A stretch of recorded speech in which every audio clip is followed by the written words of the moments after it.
Many years ago, I opened my Bible and I started reading, and after a while, I realized I needed to find a church. But to my surprise, I found that, the churches weren't teaching what I was reading in my Bible.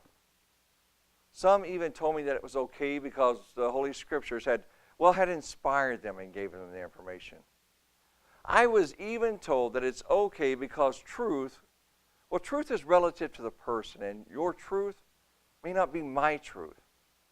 But see, I remember what Proverbs 30, verse 6 says.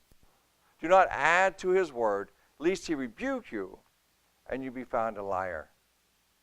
So I started to search for the truth, and not just anyone's truth, but God's truth. You see, God has given us his truth in the Scriptures and told us not to add or subtract from it. So that's what we've done. This year, my friend Phil Pendleton and I, we've developed a 6-day program called Lies We Believe. And over the 6 days, we're going to address many of these false teachings out there. Once saved, always saved. The rapture. And I think my personal favorite, God will protect you from pain and suffering as long as you're a Christian.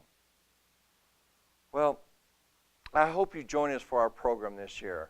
And let's discover together what the Bible says about God's plan for us.